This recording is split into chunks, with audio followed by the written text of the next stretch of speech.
Hello and welcome to this special episode. We're gonna go within this episode into both the Proto-Indo-European Koryos and Dionysus, especially through the link via the Korybantes and Dionysus as an infant. And we're gonna go deeper into the Koryos rituals, especially, in combination, with intellect and instinct, and thus the integration of both through these rituals, to very much tap into the instinctual layer and base underneath, that we as men have, where intellect is more, associated with the conscious side of ourselves, where instinct is more associated with the unconscious side of ourselves. The thing is that in our modern world, societal norms and expectations often impose constraints, on individual freedom and authenticity. And, many people yearn for a sense of liberation and the opportunity to, break free from these limitations. Generally, when it comes to men and women in Western society, there is an overemphasis on the rational and intellectual self, thus neglecting the instinctual self, which also creates a disconnect with the emotional self. This thus makes it difficult for both men, but also women to see the whole individual. How Young to Live By in one video pointed out, that I'm gonna link up as a card. There's this generally focus, how they pointed out, on a singular aspect of the individual. This can be a focus on love, wisdom, or power when it comes to, what the focus is in the relationship and the reason for attraction. It also can be what is driving certain things within the relationship unconsciously, certain parts that one is not aware of. Because the singular focus, leaves the person blind to the unconscious, but sometimes even conscious drives within the other individual. If they, project certain qualities onto the person and they can't see these drives.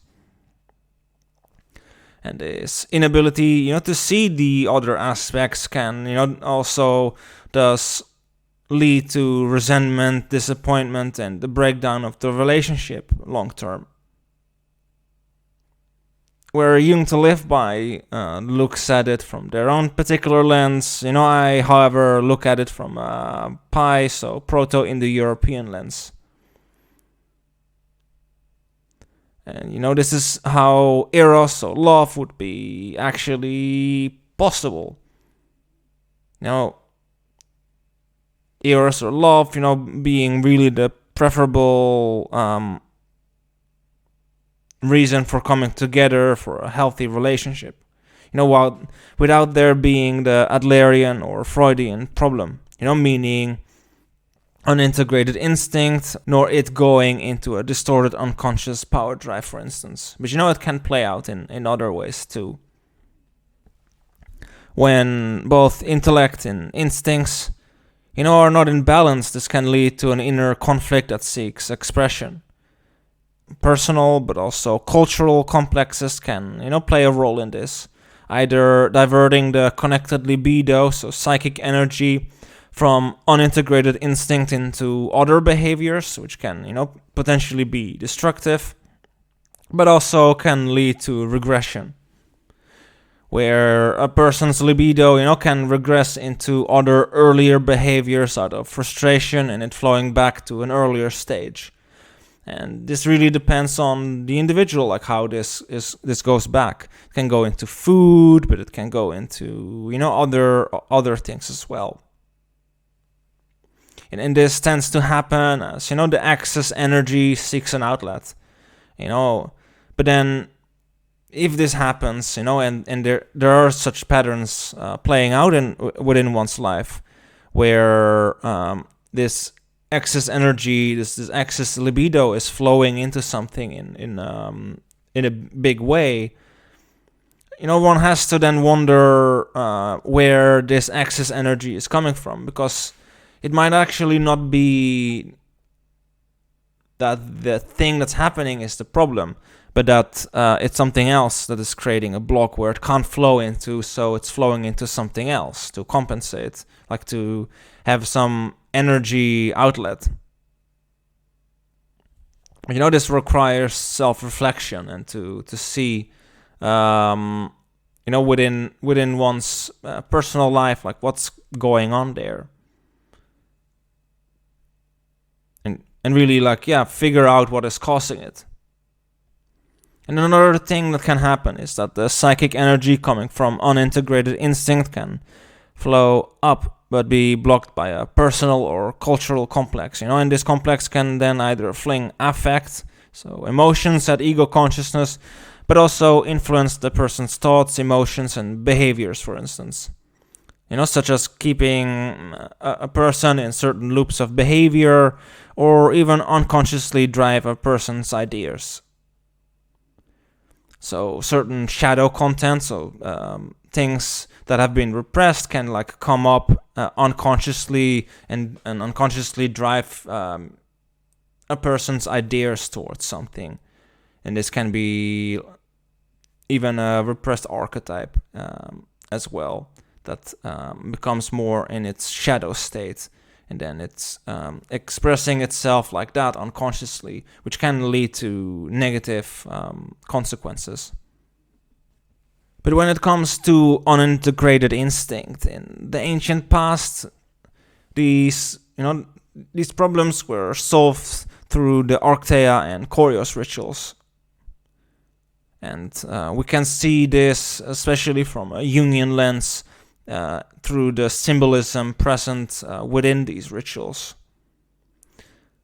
But also, having reenacted these rituals myself and worked with these archetypal energies that I'm talking about, especially regarding the Koryos archetype and also Dionysus, I can very much, for at least myself, confirm that for myself, the reenacting of these rituals very much helps one to reconnect to instinct, and with it to meta instinct and really the deeper layers. And in this video I will dive deeper into the Koryos archetype and Dionysus, and delve into their significance and the transformative power they embody. And by understanding these archetypes and engaging in ecstatic primal practices, we as individuals can tap back into our own personal growth and self-discovery, unleashing our authentic selves and embracing transformative experiences, which also helps people to reconnect with instinct and integrate it into their being. What I can also say here, because you also see Yahus there, when it comes to that, this in an Orphic lens represents the integration of the shadow into consciousness. So as a figure, it represents, the coming together of both instinct and intellect. But also other shadow content in the full integration of that into a singular figure. But we're gonna go a little bit, we're gonna touch a little bit on that, especially when Yahus is still Dionysus, and especially infant Dionysus. So the Koryos archetype, this archetype originates from the Proto-Indo-European culture, and also later appears, for instance, in Greek mythology as the Korybantes. And we're gonna go, especially in that, but there's other examples from Arthurian myth, the Fianna from Ireland. But also, you have Rome, and you have the Norse Ulfhednar as well, and there's a link with the Wild Hunt as well. But we're gonna, for this video, especially, look at the link between, the Koryos archetype and Dionysus. So when it comes to the Korybantes and the Koryos archetype, it very much symbolizes primal energy, transformative power, and a deep connection to nature. The Koryos, engage in ecstatic practices such as ritual dances, ceremonies, or rites of passage to tap into this transformative energy. And in Greek mythology, the Greek version of the Koryos, the Korybantes, are depicted as protective figures who guard and nurture the infant Dionysus, teaching him the transformative ecstatic practices and rituals associated with their archetype. And connection, to the wolf archetype further emphasizes the primal energy, loyalty, and communal bonds represented by the Koryos. And by embracing the Koryos archetype, individuals are encouraged to break free from societal constraints and explore the wild and untamed aspects of their being, fostering personal growth, self-discovery, and transformative experiences.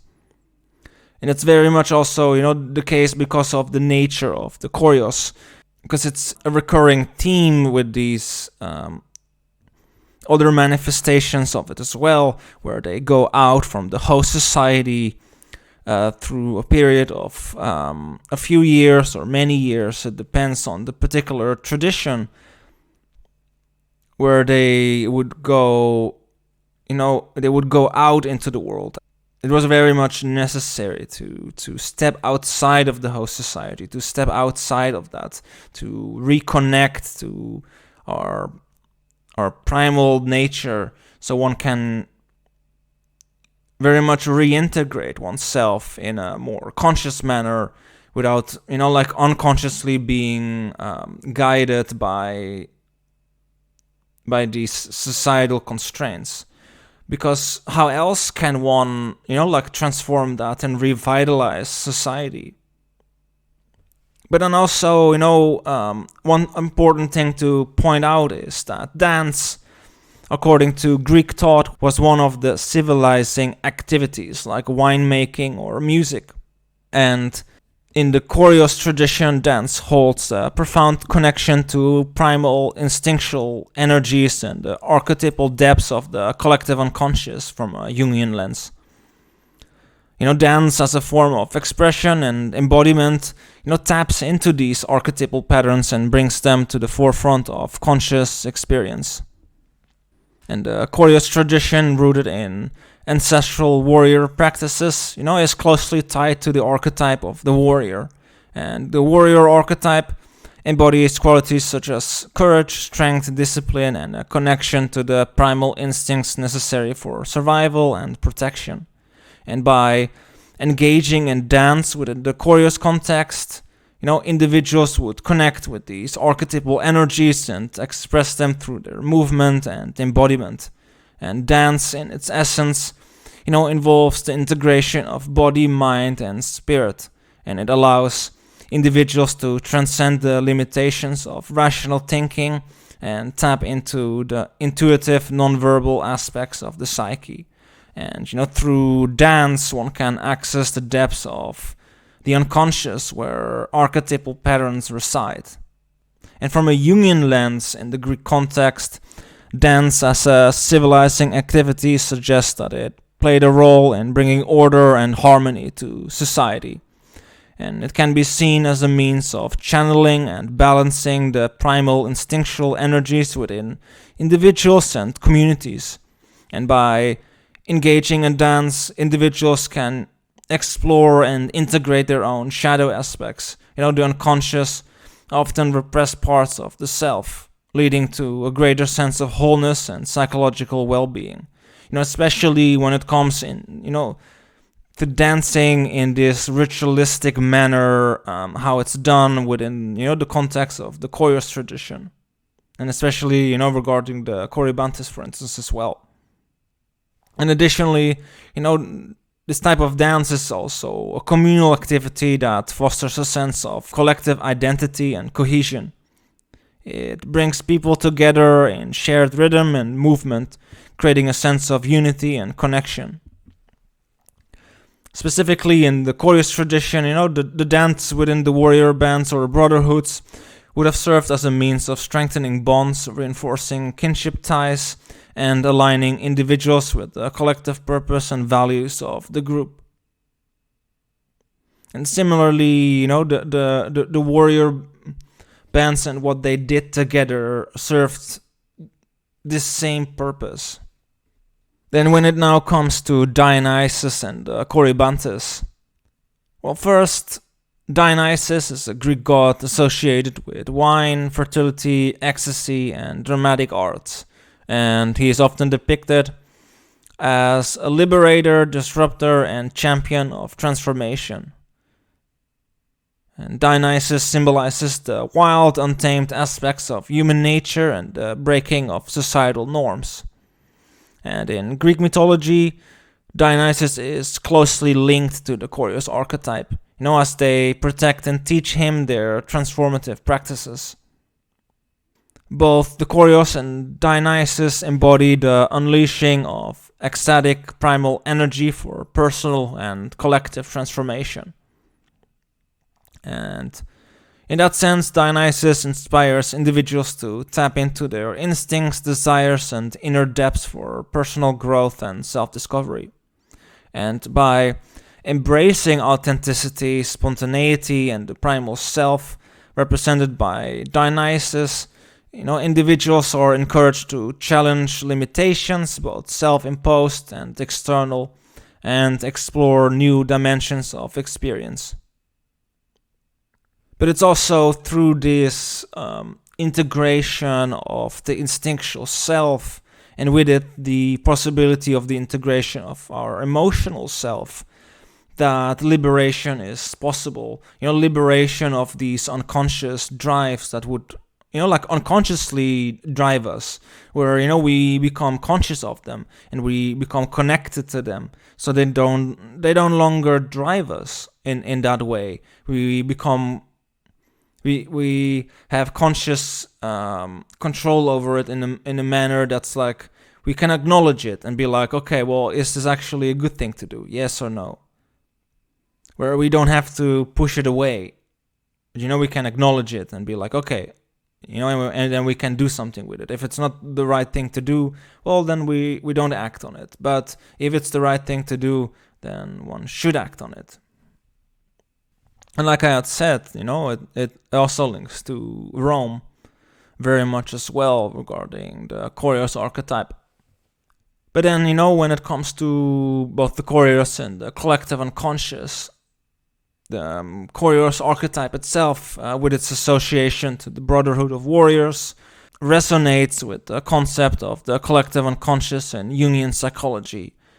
Where the Brotherhood represents a group of individuals who embark on a transformative journey, mirroring the individuation process. And the rite of passage undertaken by the Koryos symbolizes the initiation and integration of the instinctual self. And from a Jungian perspective, this integration refers to the process of reconciling and integrating the unconscious aspects of one's psyche, including, the instincts and primal energies. And Dionysus, in this context, represents the archetypal figure who guides the Koryos through their transformative journey. He, in that sense, in this form, personifies the unconscious forces, including the instinctual and primal energies which are brought into conscious awareness during the individuation process.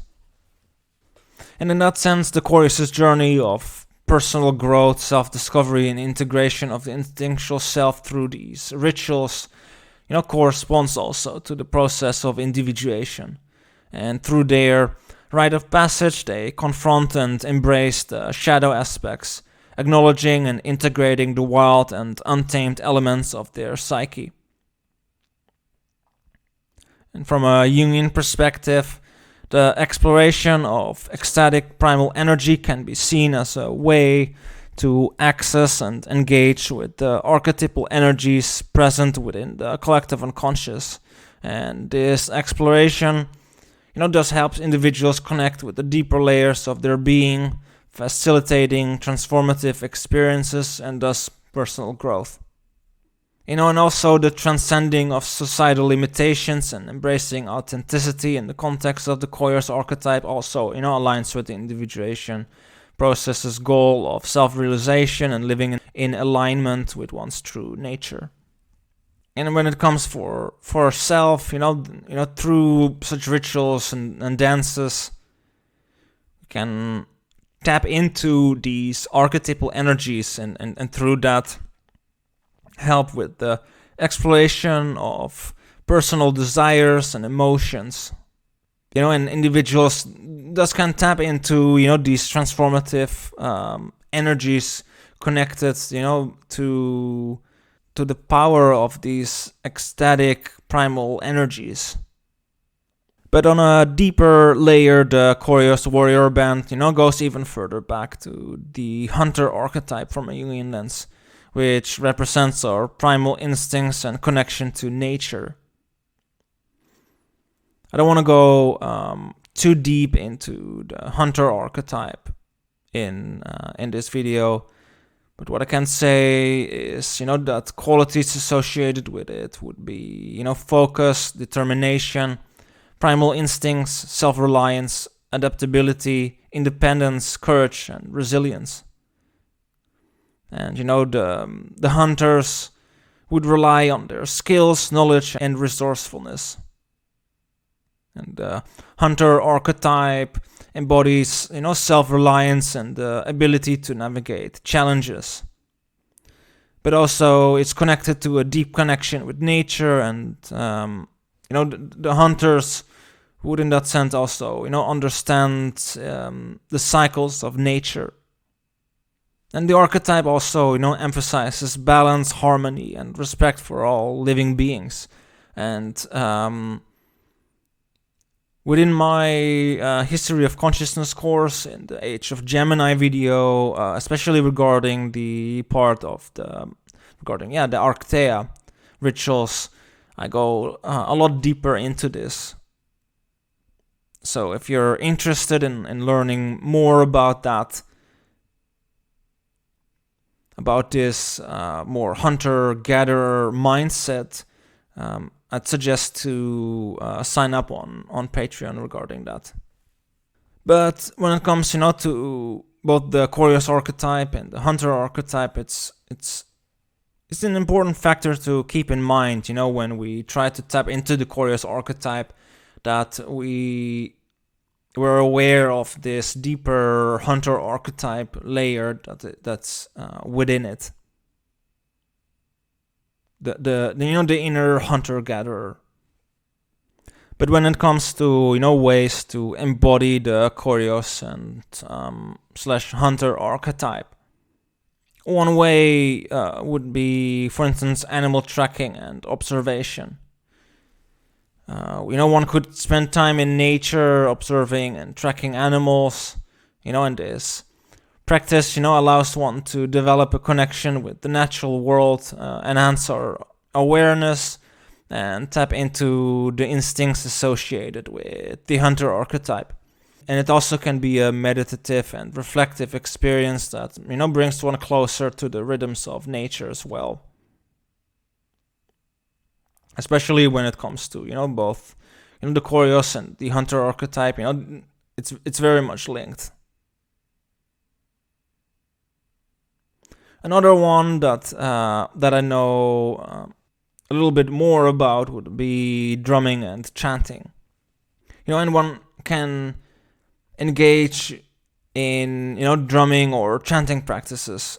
And, these have been used in various cultures as a means to induce trance-like states and connect with primal energies. And the rhythmic beats of the drum and repetitive chants, can help one to enter altered states of consciousness and access the archetypal depths within oneself. And from experience, I would really recommend, if one's intention is to tap into the Koryos archetype, to very much focus also to tap into both the wolf as an archetype, but also the wolf warrior archetype as well, and to symbolically very much immerse oneself in that, but do that within nature, especially to really create the proper ritualistic atmosphere for it. Especially either when the sun comes up or when the sun is about to set, and it creates this liminal space, which is very much conducive for these kind of rituals. But that also then comes to the next one, which would be nature immersion. And I really recommend that one as well, to spend extended periods of time in natural environments, like think deep within the woods, but also camping trips or solo wilderness retreats would do the job probably as well. Even though I personally don't have much experience with that, because I've really focused on going deep into the wild and into the woods by myself to reenact this. But what I can say, though, is that it's important within this context to really disconnect oneself from modern distractions and really just immerse oneself in the rhythms of nature.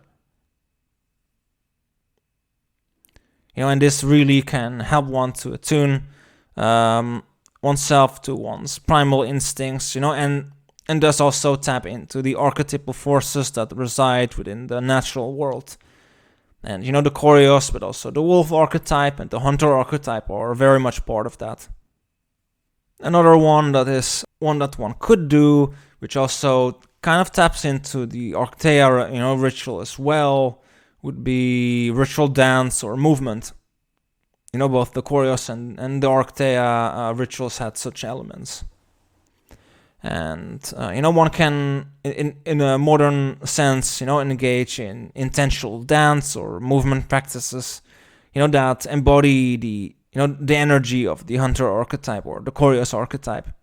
It's with that key to allow one's body to move freely and expressively, connecting, thus with your instinctual self.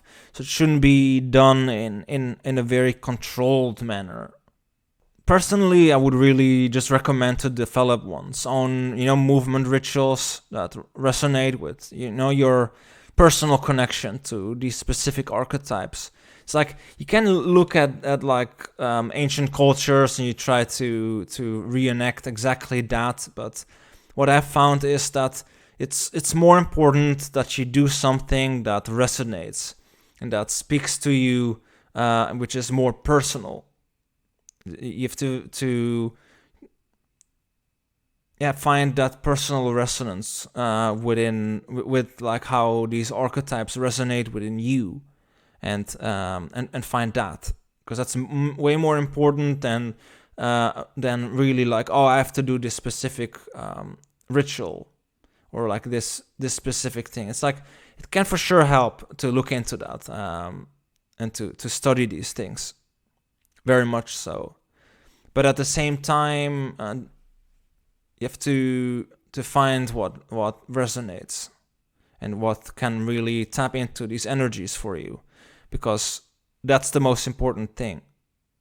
And finally, storytelling and mythology study. And it would really be about, to dive into the mythology and folklore associated with these ancient warrior traditions and hunting cultures. So now that would be to explore the stories of heroic figures and the symbolism, embedded within them. And as you study and engage, with these narratives, you can tap into the collective wisdom and archetypal energies they represent. Though personally, I really recommend, when doing this, to after you're done with looking into this, to spend time in nature and reenact these rituals, or find other ways to embody the archetype as this is what really deepens the relationship with these archetypal energies. Because, one can read about it all day long, but if one does not go out into nature, if one does not go and really work on embodying this, then it can very much just remain in the intellectual spheres, in the more like fantasy realms even it can go into. And it's important to use one's imagination and to really reenact such rituals, to really tap into this in whatever way feels right. And finally, again, a little something about the History of Consciousness course. So if you're interested in exploring the Koryos archetype further, I have this Age of Gemini episode in this course, which is on Patreon. That goes deeper into the Koryos tradition, throughout the different ages and also some different cultural settings. It's the Age of Gemini, but also there's elements of that come up in even the Age of Cancer, the Age of Aries episode. There's elements of that also, and even in the first episode of the Age of Pisces, there's going to be links to that as well. And we, also go into that course deeper into Dionysus, and especially, through the lens of the Orphic mysteries. And there's going to be more, in that course then also about, Dionysus and Iacchus and Zagreus and this process of individuation through this Orphic lens as well. So if one is interested in that, I'd really recommend to check out the course. I very much also recommend the following video that is gonna be recommended after this, which is from another YouTuber that very much goes deeper into the hunter archetype through his own lens and how he is working on embodying that more. And I'd really, I really recommend checking him out to incorporate some of his wisdom and insight also into these kind of practices. And on that good note, I want to say see you all next time, and who knows, maybe even see you in the Fox Den. Okay, bye bye.